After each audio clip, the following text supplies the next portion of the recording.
And welcome aboard the John Wilkes Booth Show. I am John Wilkes Booth. Yes, it's true. In media, we will hire anybody who is famous or infamous. And yes, I have been John Wilkes Booth this entire time, as brought up on John and Lance this morning. Brock Purdy looks like Lee Harvey Oswald. I guess I look like John Wilkes Booth. We are live in Las Vegas by Radio Row from a non-handicapped stall. Sean Mapes is back from a nice little vacation. Sean, the show has been a challenge the first couple of days. B-Mac and I were trying to get in sync as I do the show from a bathroom stall. So hopefully everything goes smoothly today. Hopefully there will be less double tapping from the stall next to me. There were a couple of people who came in. We've had Frank Thomas on the show. We've had Al Pacino, who knocked on the door properly, but we've had some other people who were propositioning me. Oh. Yeah. You know, the two-step to the side of the stall. Some people like that, thought the guest I was looking for, they thought it was like a companion kind of guest. And no, that doesn't happen until after noon Central Time, and then I'm on my own time. You can leave that to the imagination. Yeah, it really does suck that we went from Circa being in a cabana in Circa to now being in a toilet in a nondescript casino. Well, we've got a redhead to thank for that. So, hey, look, we still got back out there, okay? We are here. And you heard it coming in. That was the best moment of the 2023 season for the Houston Astros. Jose Altuve's 3-run homer. Just going to let that person flush. Jose Altuve's 3-run homer to give the Houston Astros a lead over the Texas Rangers in Game 5 of the ALCS. It was the last game the Astros would win all year. But the big news yesterday evening, the Astros extended him through 2029/for life. Saw that tweet at first and thought to myself, wait a second. If he's only signed through 2029, is Altuve slowly dying? I found out that is a jump to conclusions. On the jump to conclusions, Matt, Altuve is going to be here, though, through 2029. And this is the very obvious take that we all should be in agreement on. Good. He deserves this. Houston can't have more star players finishing their career elsewhere because it's happened too much of late. Maybe not with the Astros. One thing you can credit Drayden McClain for is the previous owner of the Astros is that Jeff Bagwell and Greg Biggio were Astros for life. But take a look at the Rockets. Hakeem Olajuwon. There's pictures of him wearing a Toronto Raptors jersey. I don't care how cool that Toronto Raptors jersey is. I don't care how many times you've seen a Toronto Raptors jersey at a festival from back in the day and said, oh, that's pretty cool. Shouldn't have been on Hakeem Olajuwon. It should never have depurified his skin. And second, you had Andre Johnson finishing his career with not just the Indianapolis Colts, but the Tennessee Titans. Gross. J.J. Watt finished his career with the Cardinals. Maybe a little bit different in football, maybe a little bit different in basketball, but you got to have arguably the greatest athlete in Houston sports history. It's really between him and Hakeem Olajuwon as a guy who plays for the Houston Astros for his entire career. So, for now, that appears to be happening. I suppose there could be a different conversation in 2029 because Altuve is just 33 years old. Theoretically, he could still be decent when his contract expires, and he hasn't quite turned 40. But we'll save that conversation for another day. This is a rather team-friendly deal, a deal that is going to pay him $125 million once it kicks in. $30 million after his contract expires this season, in 2025, 2026, and 2027, $10 million in 2028 and 2029. What a guy. What a nice move. Hey, I'm going to stink the last couple of years. Just pay me up front. But if he doesn't stink, will the Astros reward him, Sean? I think they should think about it. If he's still good, Yeah. I think you got to make good. Yeah, I mean, I'm not saying he gets like back to $30 million, but yeah, hey, here's an extra 15. There you go. Can you not, by the way, Sean, though, do what Buster Olney did? Because what you just did right there, what a good guy out taking less money. Can we not lick the boots yet? Can we wait a little bit to lick the boot? No, I'm just saying he didn't have to do it, and he did. Did you see Olney's tweet? No. Oh my God, it is. If you start any sentence with "Did you see this tweet?" I probably didn't. Fair enough. Not just about Buster only. The only tweet I saw this weekend was this one about Altuve resigning and Brock Purdy looking like Lee Harvey Oswald. That's true. Which I feel like it's 2 for 2 on your day off. Yeah, that's definitely two great things to see on the internet when you are out. To bring it back to that tweet I was referencing with Buster Olney. Olney tweeted this, and my God, it's every baseball owner's wet dream. Jose Altuve had no interest in testing the market. He values what he has, knows he's happy, and has always felt as if he's overpaid to play a game. Oh, yes. He plays a kid's game, Paul. Look, that is true. Also, it is true that he feels this way. There was a Chandler Rome article in the Houston Chronicle from last year where he basically says all of these things. But, I mean, Buster Olney, who has been part of the media assault on our Houston Lord and Savior, Jose Altuve, here's Buster Olney portraying Jose Altuve as a simple, noble savage. What is this, 1800s literature? Jose Altuve is just thankful for what he has. He doesn't need more. And maybe that's true, but F off, Buster Olney. You were part of the Knives Out Brigade that has gotten us to a point where people look at Jose Altuve and they don't think he's one of the best baseball players of the last 20 years. He's a cheater. Okay, maybe he did. He was on that team, but it seems like by all accounts that all of his teammates said he was the one guy that wasn't doing it. The one guy who was annoyed when they tried to do it. So Buster Olney all of a sudden saying, Jose Altuve does things the right way. He asks for just enough to survive. It's like you're asking for him or implying, which is what baseball owners want, that all players should be happy taking absolutely nothing. And this is the kind of stuff that fans see and they're like, yeah, this is great. And then you're going to look at somebody else who wants to get every single dollar he possibly can. Well, he still can't get those dollars.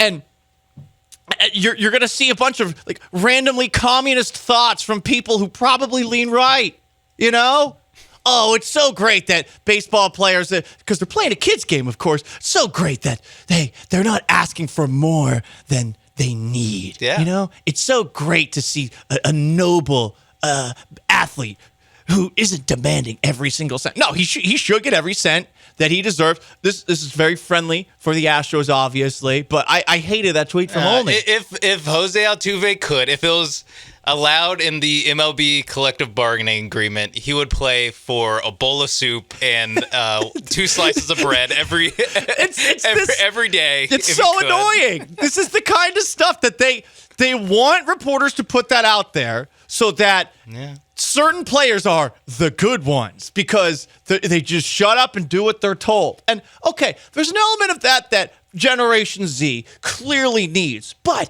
at the same time, can we stop making it seem like the guy's lucky to get paid this when he has done all of the things that Altuve has done in his career? The Astros have had him for a bargain for the majority of his career based off of all of his production, his leadership, his postseason clutch moments. He's got the second most home runs in postseason history. Second most. This is a guy who had the most hits in the American League 4 years in a row, led the American League in stolen bases. Take a look at how many stats that he's close to the top of the leaderboard for the Astros all time in. Like, this guy deserved to get paid. And here's Buster Olney saying, like, yeah, you know, he didn't want any more. He's a simple man. He settled for only $125 million. That had an element too. It's interesting that in that tweet, he took a haircut the last 2 years, and he'll only be making $10 million to play baseball. I think Olney knew that if he put $125 million in that tweet, that it would have taken a little bit of the, oh, wow, what a guy. Weight out of it. Yeah, would have. Because you read the tweet and you're like, wow, he accepted $7.75 an hour to work to play for the Houston Astros. Yeah, so he didn't want to stick a knife in his little balloon there. Paul Galaccio, ESPN 97.5 and 92.5, 713-780-3776 to call in, to text. And you can join on YouTube, youtube.com/ESPN Houston. You can also join on Twitch, twitch.tv/ESPN 97.5. OG from H-Town is saying, name the World Series championships the Angels won with the top 2 paid players in all of baseball. Trout sure helped his team, huh? Paul, you shouldn't be talking after Brady took under market value for his entire career. Listen, I want Altuve to get paid. I'm just saying it's BS when the reporters who cover the sport carry the water for those owners and make it seem like looking for more money is bad. Listen, we live in a capitalistic, individualistic society. If you're looking to get paid, go and get paid. Looking at you, Rafael Montero, go and get paid. Looking at you, Brock Osweiler. Looking at you, Calvin Cato, get your money. It's not your fault that they're giving you that money. It's not. Get your money. And hey, look, this deal with Altuve helps the Astros out long term, but stop carrying the water of owners, Buster Olney. It's disgusting. Big news for the Houston Astros is that they gave Jose Altuve an extension through 2029. It's $125 million starting after this season when his contract expires. $30 million the first 3 years, $10 million the last 2. So it's a very team-friendly deal for a guy who we're hoping ages well, but we're not sure he will. He's only 33. He's going to be 39 when this contract expires. You're doing this because you do not want to see Jose Altuve play elsewhere. And there is a very good chance that those last 2 years are overpays for Altuve. But you don't really have a choice from an optics perspective when it comes to Altuve's future.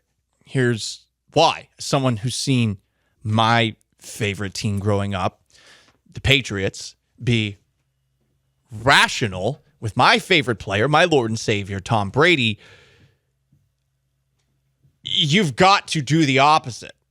Being rational, being pragmatic, the Patriot way, Belichick always moving on too early as opposed to too late. That ain't the way when you've got somebody who's been as important to a franchise as Altuve. What's the win if you make the unsentimental, cold-blooded, cutthroat decision? There's no win. Either you're right, but you look like an a-hole for kicking a legend to the curb, or the other possibility is he goes somewhere else and he's really good. Either way, you're screwed, Sean. And who you replace him with stinks. That's also probably That's the key part about the Belichick thing and the Patriots thing is that they, A, could replace the guys, and B, if they couldn't replace the guy, they just replaced him with someone somewhere else and got better somewhere else. You know, like exactly. They would let Randy Moss walk. Yeah. Let's just get Rob Gronkowski and Aaron Hernandez. Like that's kind of what they did. Also, they had Tom Brady the entire time, who, if you're thinking of analogs between the Patriots and the Astros, it would be Brady and Altuve. Altuve's been here the whole time. Yeah. Since 2011. And I still remember in 2014 doing a TV show on CSN Houston, RIP. Crazy to think that was 10 years ago. And we discussed a quote by Jose Altuve, who felt that the future of the Astros was bright and that future wasn't that far away. And anybody who saw that quote at first, seeing as the Astros had sucked, not only towards the end of their time in the National League, remember the Carlos Lee days to Chad Qualls days, first couple of years with Bo Porter as manager, at least the uniforms were better than those brick red atrocities. But when they go from Drayden McClain to Jim Crane, they sucked so bad. It's crazy to think about it, but no one cared at all. And I don't blame anyone for not caring. We were told at the Texans flagship that, hey, don't talk about them. And I think it was smart. But then all of a sudden, from 2014, when he says those things about the future, to 2015, next thing you know, they're in a one-game playoff against the New York Yankees. They win that one-game playoff. And if not for a rough couple of moments from reliever Will Harris, they might have beaten in 4 games the eventual World Series champion Kansas City Royals. It started with Altuve. This is where it all began, and I do not ever want to see him in another uniform. You should feel the exact same way. I'm sure there are some armchair general managers and some dorks who are doing well actually right now. Save it. Save it. The thing is, though, like, Altuve's still good. Like, that too. Altuve last year was, what, the second best hitter on the Astros? He was injured half the year, and yet you take a look at his numbers, and you would think to yourself, wait, did he play the majority of the year? And then you project what his numbers would have been over 162 games. It was one of the best seasons that he's had in a really long time, with the exclamation point at the very end, Sean, coming into the show. You heard the home run that he had in Game 5 against the Rangers. I mean, he played great this year. Yeah, that's where the you know, well, you want to get off a guy before he starts to stink. It's like he hasn't even like started to show the slowdown. Not even close. Maybe not as good in the field, but who cares about that? Who cares? Yeah, who cares about that? He plays second base, right? Not like he's a shortstop. Exactly, and he's a damn good hitter still. Yeah. Hopefully that continues.